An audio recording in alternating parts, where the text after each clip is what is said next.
So I get invited into the game. Second map is going to be played on ESL Terminus SE.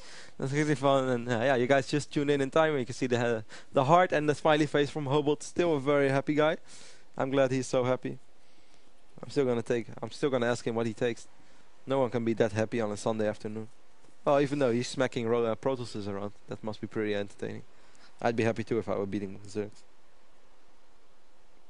And still be in the running to qualify for to be one of the two players today that qualifies for the Intel Extreme Masters Season 6 kickoff event at Gamescom Germany, Cologne, of course. It's going to be held, I believe, the 19th of August, 19th to 23rd, but I could be wrong with that.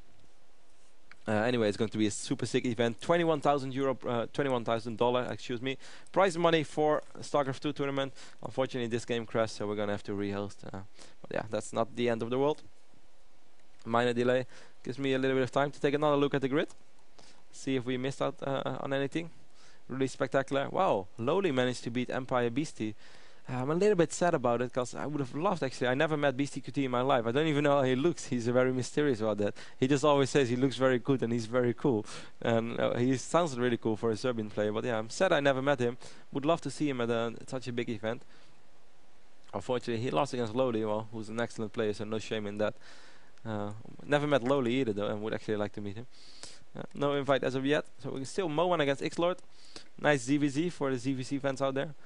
Sazi we already saw advancing quite a while. Mertz against Goody. Okay, that's going to take a little while. It's probably done around 9 o'clock, so maybe we can stream a game of Mertz then. Night10 going strong, beating Strelok, and he's going to play the winner actually between KroLu and ho8ot. Would be an interesting series too. I would love to stream some Terran vs Zerg as well, since I didn't have it yet.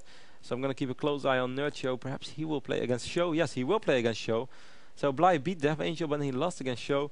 I will do my best, guys, to get into the second game of Show against Nerd but yeah, I always finish best of threes that I start broadcasting. I think it's rude to to switch over in between. KroLu.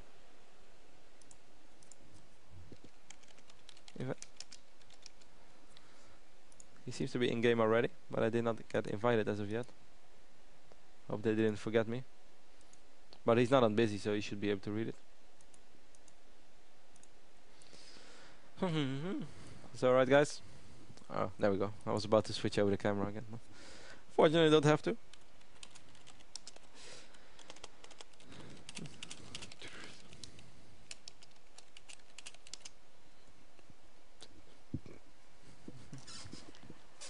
So guys, here we go. Second map between TMCI KroLu against Empire ho8ot. Protoss versus Zerg, I believe around 5, and the winner will play against Nighthand. Nighthand, who seems to be a really crowd favorite nowadays. He recently started twittering as well, just to promote Nighthand a little bit, guys. You can find him on Twitter. I'm gonna have to search for him a little bit. I think it's Nighthand SC, something like that. Nighthand. Yeah. So where are you? Right. Why can't I load this profile? Okay, Twitter is lagging again. Anyway, twitter.com//Nighthand SC of course for StarCraft. It's Nighthand is Twitter. He just started it a few days ago. All good fans for the Muslim fans out there as well. He's taking serious look into Twitter, so the Muslim is gonna start tweeting too. So that's going to be cool. More and more guys on Twitter. I'd say the more the merrier. A lot of famous people are twittering. Hawk is twittering a lot as well. Writes a lot of funny stuff, so you definitely want to follow him. I believe it's called twitter.com/CrystalLoranger, his real name. Not sure about it. Anyway, you can find them all. There should be a topic somewhere, perhaps on Team Liquid, with everyone who has a Twitter account or a Facebook fan page. That would be nice. See ho8ot going for the 10 pool over here on ESL Terminus SE. It's going to be cross map though, so even if KroLu would open, no, he's actually wow. KroLu playing this very safe, opening with a pylon on top of his ramp. You see Protoss players quite often building it down the ramp on this map, considering the fact it's so big. It's a little hard to wall off though, like it's quite a big choke. But still, KroLu is going to play it very safe, so the tempo from ho8ot should not really do any damage. So it's a nice opening for our Polish Protoss player, who's currently 1-0 down. We have a 1-0 lead obviously for ho8ot, who managed to win the last map for the people who just tuned in, which was played on Neo Cup Enigma. KroLu went for a 2-base Blink Stalker push. Did a lot of damage, but ho8ot had excellent Roach macro. pumped out a lot of roaches. Normally I'm not very impressed by people making roaches. It even makes me angry. But nah, all jokes aside, it was actually a very good game from ho8ot in my opinion. I was really surprised that he was able to hold that. Because one moment I really thought like, okay, this is the moment where the stalkers are just going to pick off the roaches one by one, and the roaches are not really able to touch the stalkers because of blink, etc. And then with one or two more weapons I really thought he would not be able to hold it. But he displayed excellent macro, and KroLu said, "Ha, I know it." So he knows ho8ot a little bit. ho8ot, as I already mentioned before I started casting, is quite a funky player. He plays unorthodox, he plays crazy, not just cheesy in general. Like, he can be the guy who doesn't attack for 30 minutes, or yeah, he can be the guy that 10 pulls you, or even 6 or 7 pull.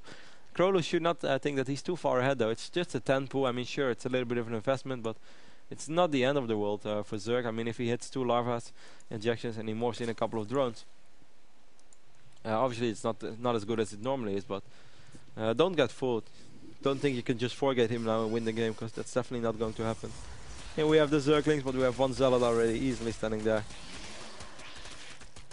Going to be a Stalker second. That's interesting by KroLu. Surprised that he goes for the stock. I like the move, the Zerglings. Yes, actually this Zealot getting surrounded right now. Oh, KroLu, why did you do that? And now 5 Zerglings in the main base. He's going to have a Stalker soon though. And he's going to have to pull his probes for his pilot. So now he's already taking some economical damage. How many probes is he going to lose? Well, not a lot if ho8ot is going for the Stalker. ho8ot is already making drones though, so he's not really that committed to this attack. He's going to be really a little annoying, but nice micro right there by KroLu. Snipe off the Zergling. Zergling does fall down. And he won't be able to get the last one, but still. Lost his Zealot, and yeah, he was forced to pull his probes a little bit. And now if you take a look at the income tab, 20 over 20. So we're quite even already. Hatchery is already on its way, so that was definitely what ho8ot needed. I mean, but even if that wouldn't have happened, it's still not the end of the world. Certainly not Terminus Re. You often get really long macro games. There will be so many other moments where you could have made the difference and come back from that minor disadvantage. I keep wanting to say disadvantage. I don't know. I watched too much Roland Garros, I guess. Or I just listened to Todd too much. Todd on Skype. If Todd was a radio station, he would be such a good hit. If I were Todd, I would totally go into radio. I would tune into his voice all day long, just to feel happy. Perhaps that's ho8ot's secret. He recorded Todd speaking and then he just plays it off all the time. The life, the joy of having Todd around. So glad he's playing StarCraft 2. It would just not be the same without him. We see the 2 gateways going up and a Stargate over here for KroLu, so it's quite interesting that he picks the Stargate. I'm not sure what he's going to do. Void Ray seems a little bit unlikely cross map to me. I mean, sure, he will be able to snipe off an Overlord here and there, but he's not really going to be able to do any real economical damage with one Void Ray. There will be enough Queens, and even if he wants to go for Void Ray and Phoenix to lift up the Queens, it's just going to take too long. The timing is a bit off for that one. But he's still going to open up with the Void Ray. I mean, yeah, sure. Might be able to take out this OV. Might be able to take out this one as well in the long run. And he will be able to deny creep spread a little bit if he has an observer there too. But he doesn't have an observer right now. So, bit confused why KroLu decides to go for the Void Ray.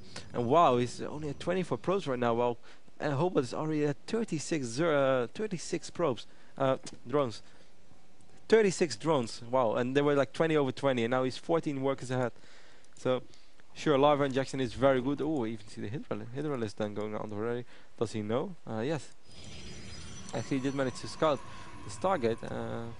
Now we have the first Void Ray on the way. I don't really approve this opening from KroLu. I don't really think it's worth the investment. Certainly not cutting workers in this phase of the game. 27 probes against 44 drones. That's not good. That's difference is too big.